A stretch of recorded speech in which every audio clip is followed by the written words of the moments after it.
Greetings and welcome back for another Music Theory Bite. This video is the first in a series about singing intervals.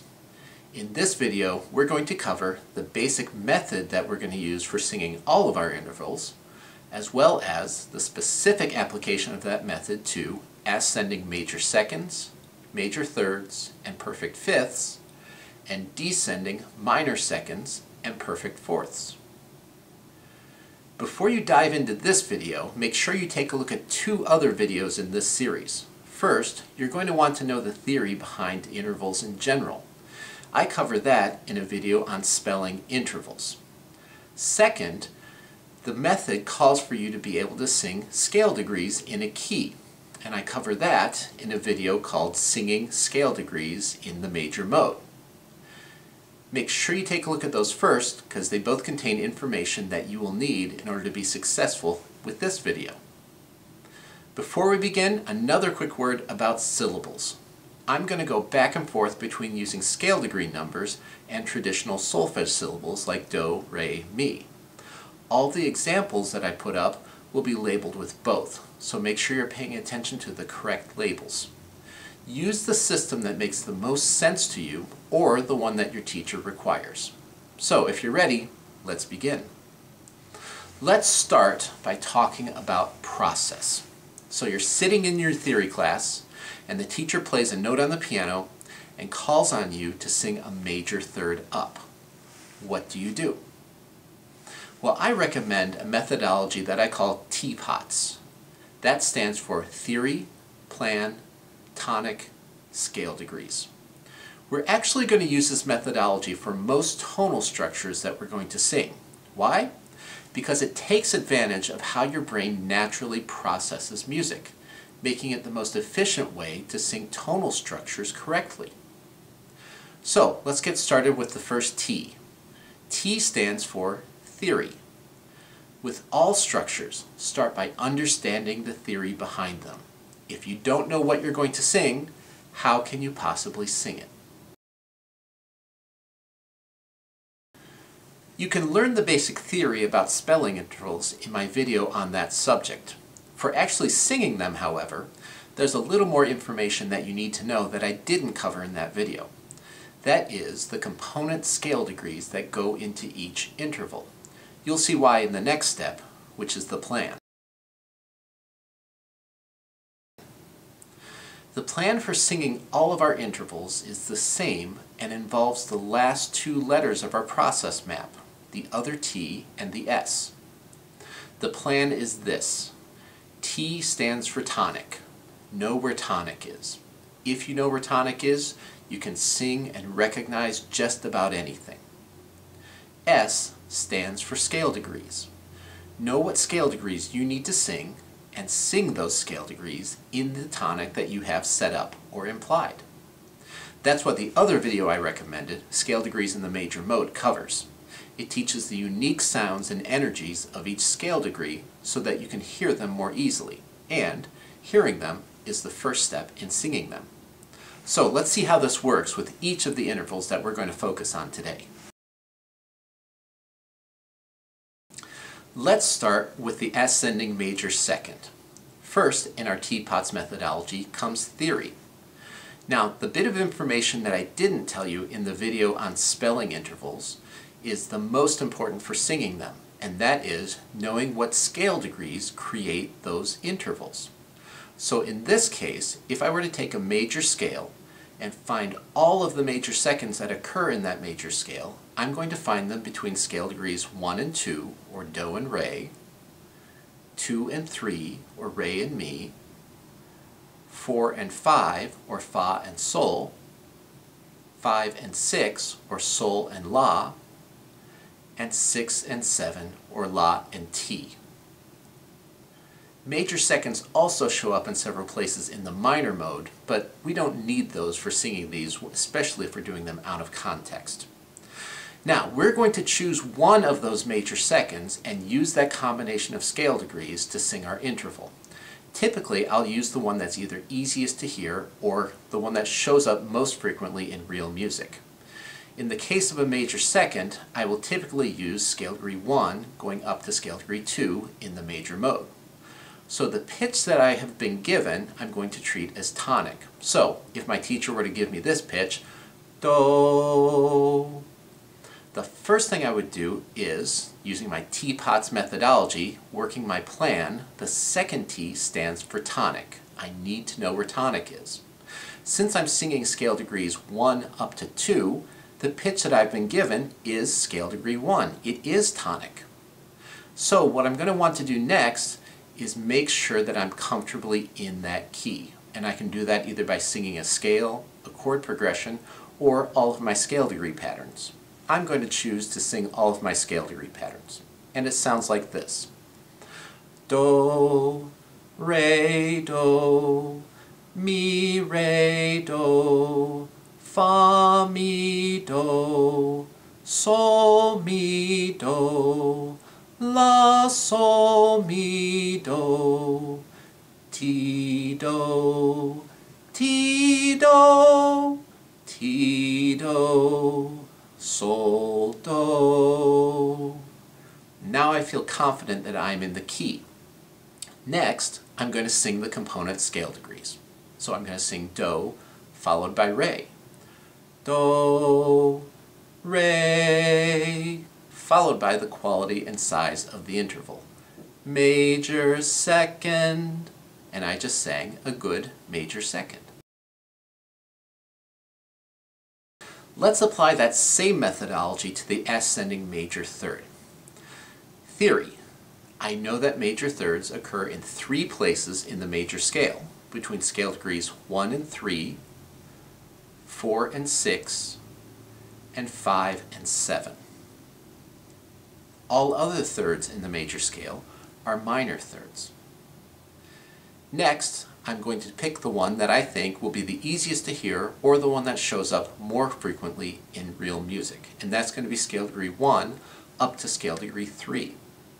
So if my starting pitch is 1, I next need to make sure that I know where tonic is and I'm comfortably in the key. 1, 2, 1, 3, 2, 1, 4, 3, 1, 5, 3, 1, 6, 5, 3, 1, 7, 1, 7, 1, 7, 1, 5, 1. I feel like I'm comfortably in the key. Next, I'm going to sing scale degree 1 up to scale degree 3, followed by the interval quality and size. 1, 3, major third. The methodology works exactly the same for perfect fifths. Theory. I have 6 different perfect fifths in the major scale to choose from.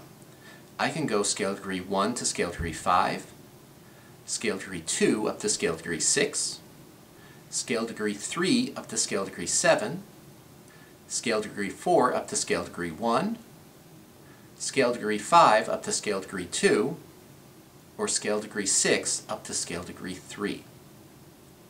The one that shows up most frequently in real music is going to be scale degree 1 up to scale degree 5. So I'm going to take a starting pitch, 1. I'm going to make sure that I hear that as tonic by singing all my scale degree patterns. 1, 2, 1, 3, 2, 1, 4, 3, 1, 5, 3, 1, 6, 5, 3, 1, 7, 1, 7, 1, 7, 1, 5, 1. Then I'm going to sing my component scale degrees, followed by the interval quality and size. 1, 5, perfect fifth. When singing descending intervals, the process still works exactly the same way. First, I need to know the component scale degrees, that's the theory part. Then I need to find tonic, and then sing those component scale degrees. So if I were asked to sing a minor second down, I know that minor seconds occur in 2 places in the major scale. That is between scale degree 1 down to scale degree 7, and scale degree 4 down to scale degree 3. Again, they show up in the minor scale, but I don't need to use the minor scale to do this. I'm going to choose the one that starts on scale degree 1 and goes down to scale degree 7. So if my starting pitch is Do, I first make sure that I feel that as tonic by singing my scale degree patterns.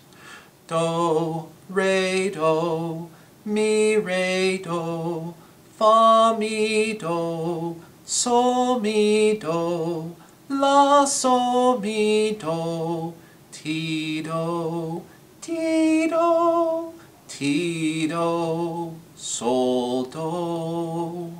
And I sing my component scale degrees. Do, ti, minor, second. Let's try our final interval for this video. That's the descending perfect fourth. Perfect fourths show up in 6 places in the major scale. Scale degree 1 down to 5, 2 down to 6, 3 down to 7, 4 down to 1, 5 down to 2, and 6 down to 3. I'm going to use scale degree 1 down to 5 because that's the perfect fourth that shows up more frequently than all the other ones in real music. So if I'm given this pitch, 1, I treat that as tonic and I sing my scale degree patterns to make sure I'm in the key.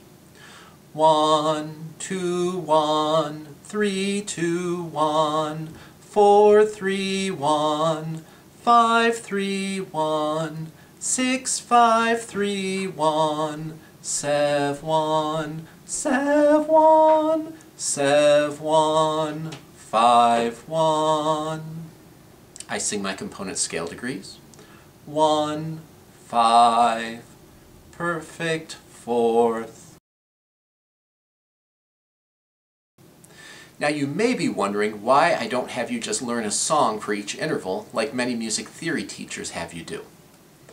Well, the method I teach leads to a deeper understanding of how music works and how you hear music. Too often, students sing the song that they've been asked to sing related to each interval without thinking about what they're actually singing. I very frequently hear something like 1, 4, perfect fourth, when what I'm really clearly hearing in my head is 5, 1, perfect fourth. The top pitch clearly sounds like tonic. The goal is not just to sing the interval, but instead to establish, hear, and communicate the context that the interval exists in. Also, that perfect fourth, 5, 1, sounds different than the 1 to 4 perfect fourth. 1, 4, 3, 2, 1, 5, 1. Or the 2 to 5 perfect fourth, 2, 5, 1. If you listen to those, I sang the same notes, but the feel of each of those perfect fourths was very different and led me to a very different tonic in each example. Now perhaps the difference between those 3 perfect fourths is only psychological, but isn't that what effective music making is really all about? Communicating psychological and emotional states to your listener? Finally, singing in theory class is about developing one's sensitivity to sound. To me, that means awareness of your internal sense of tonic and where you are in relation to it at all times. That's what this method promotes. So let's summarize what we learned in this video. Our process for singing intervals, for singing any structure in a tonal environment, but in this case applied to intervals, is what I call T-POTS. T stands for theory. Know the theory behind what you're going to sing. In the case of intervals, it's not only how to spell them, but more importantly, where they show up in the major scale or minor scale, or what combinations of scale degrees creates each of those intervals. Next is the plan, which involves 2 elements. 1, establishing tonic, and 2, singing the component scale degrees in that tonal environment. When singing a major second up, major seconds occur in 5 places in the major scale, between scale degrees 1 and 2, 2 and 3, 4 and 5, 5 and 6, and 6 and 7. Taken out of context, we typically will use the one that starts on scale degree 1 going up to scale degree 2. Major thirds occur in 3 places in the major scale: do to mi, fa to la, and sol to ti. Again, typically we'll use scale degrees 1 to 3 to sing our major thirds out of context. Perfect fifths show up in 6 places in the major scale: between do and sol, re and la, mi and ti, fa and do, sol and re, and la and mi. Typically, we'll use the perfect fifth between do and sol if we're singing these out of context. Minor seconds down occur in 2 places in the major scale: between scale degrees 1 down to 7 and 4 down to 3. Typically, singing these out of context, we will sing scale degree 1 down to 7. Perfect fourths down show up in 6 places in the major scale, and those are do down to sol, re to la, mi to ti, fa to do, sol to re, and la to mi. And we'll typically use do down to sol as our descending perfect fourth combination of syllables. So you may have been wondering this entire time why I chose those 5 intervals for this first interval video. Well, they all share one characteristic in common, and that is they all start on do. Tonic is the starting scale degree of each of those intervals. Life becomes a little bit more complicated with the other intervals because they're not always going to start on the tonic scale degree. But we'll figure out how to do that in the next video on intervals. Well, that's it for now. If you found this video helpful, please make sure you like, and for more music theory videos, make sure you subscribe to my channel by clicking the link below. Until next time.